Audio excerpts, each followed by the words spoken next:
Bismillahirrahmanirrahim. Assalamualaikum warahmatullahi wabarakatuh. Pembelajaran fisika kelas 11 di minggu ini, kita sudah memasuki bahasan tentang fluida dinamik, di mana minggu lalu kita sudah membahas tentang fluida. Fluida dapat berupa zat cair ataupun zat gas. Kemudian fluida dibagi menjadi dua, yaitu fluida statis dan fluida dinamik. Di minggu lalu kita mempelajari fluida statik atau fluida yang dalam keadaan diam. Contohnya air yang berada di dalam gelas ataupun air yang berada di dalam kolam. Nah, untuk minggu ini fluida dinamik itu berarti fluida yang sedang dalam kondisi bergerak atau mengalir. Contohnya misalkan air yang mengalir dari tangki ataupun oli yang mengalir dari tangki. Bisa juga udara yang sedang mengalir relatif terhadap pesawat terbang yang sedang mengudara. Pembahasan fluida dinamik, kita akan membahas dua hukum. Yang pertama ada hukum kontinuitas dan yang kedua ada hukum Bernoulli, di mana hukum kontinuitas ini bergantung pada luas penampang serta kecepatan dan massa jenis air. Sementara untuk hukum Bernoulli itu bergantung pada kecepatan dan massa jenis air, ketinggian, serta tekanan fluida. Ketika dalam pembahasan fluida dinamik ini, fluida yang kita tinjau adalah zat cair, maka itu bisa dinamakan hidrodinamika. Kemudian, fluida yang kita pelajari dalam fluida dinamik ini akan kita anggap sebagai fluida ideal. Ciri-ciri umum dari fluida, yang pertama, aliran fluida dapat berupa tunak atau tak tunak.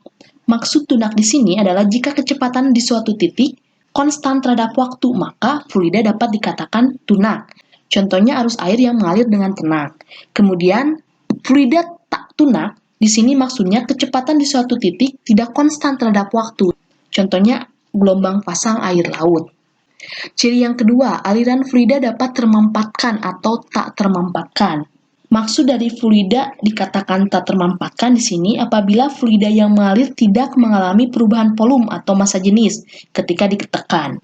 Nah, hampir semua zat cair yang bergerak atau mengalir dianggap sebagai aliran tak termampatkan. Bahkan, yang namanya gas yang memiliki sifat sangat termampatkan, pada kondisi tertentu, gas dapat mengalami perubahan massa jenis, akan tetapi dapat diabaikan.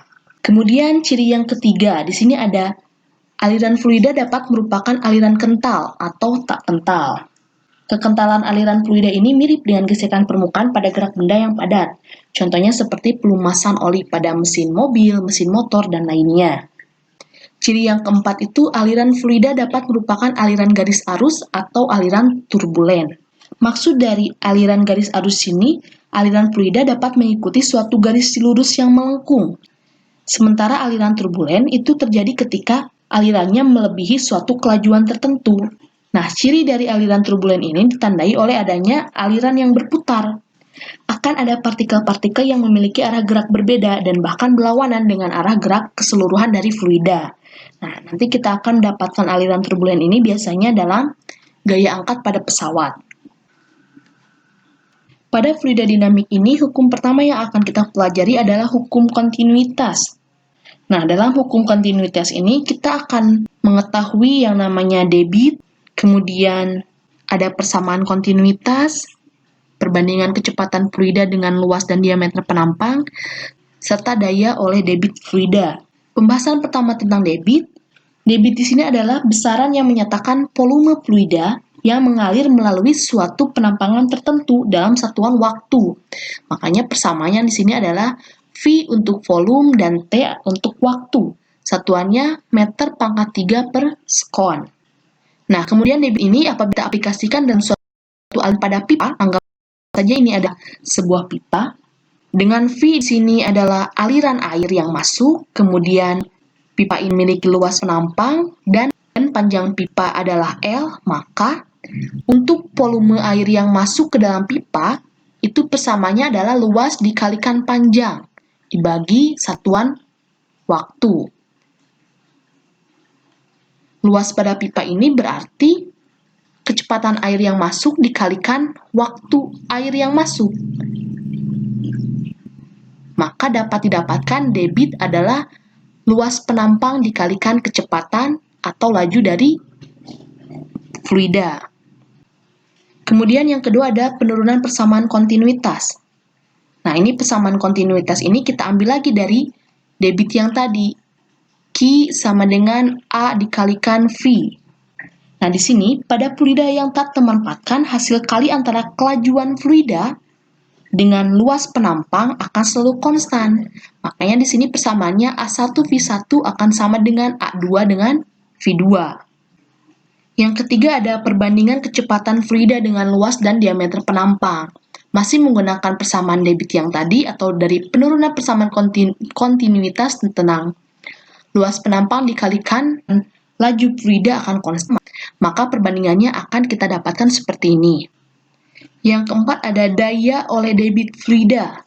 Nah, biasanya kita gunakan untuk menghitung debit air terjun yang mengalir dari ketinggian H. Maka di sini kita menggunakan persamaan energi potensial untuk mendapatkan daya oleh debit. Sehingga persamaannya energi potensial dibagi satuan waktu. Energi potensial yang kita ketahui itu persamaannya massa dikalikan gravitasi dikalikan ketinggian. Nah, massa di sini karena yang kita tinjau adalah air, maka kita dapat menentukan massa itu adalah massa jenis dikalikan volume. Sehingga persamaan dari daya oleh debit fluida adalah massa jenis air dikalikan debit air dikalikan gravitasi dikalikan dengan ketinggian. Yang kedua ini adalah hukum Bernoulli, di mana hukum Bernoulli ini ditemukan oleh Daniel Bernoulli. Ia menyimpulkan pada suatu fakta dalam pipa mendatar, bahwasanya pada pipa mendatar, tekanan fluida paling besar adalah pada bagian yang kelajuan alirnya paling kecil, dan tekanan yang paling kecil adalah pada bagian yang kelajuan alirnya paling besar. Dari asas tersebut muncul yang dinamakan hukum Bernoulli yang menyatakan bahwa jumlah dari tekanan energi kinetik per satuan volume dan energi potensial per satuan volume memiliki nilai yang sama pada setiap titik sepanjang suatu garis arus. Nah, ini merupakan persamaan Bernoulli, di mana persamaan Bernoulli ini konstan. Kemudian di dalam hukum Bernoulli ada yang dinamakan teorema Torricelli, di mana teorema ini berlaku apabila ujung atas suatu wadah terbuka terhadap atmosfer dan luas lubangnya jauh lebih kecil daripada luas penampang wadah. Nah, teorema Torricelli ini sering kita gunakan untuk menghitung kecepatan air dari tangki atau menghitung jarak jangkauan semprotan air dari tangki. Nah, aplikasi hukum Bernoulli sebenarnya ada beberapa, tapi yang akan kita fokuskan ada di dalam venturimeter dan gaya angkat pesawat terbang. Lebih lanjut nanti akan Ibu bahas melalui contoh-contoh soal. Untuk pembelajaran fluida dinamik, Ibu cukupkan sampai di sini. Disilakan untuk mencari pembahasan pembelajaran lainnya sebagai penunjang materi fluida dinamik. Semoga dapat dipahami. Terima kasih.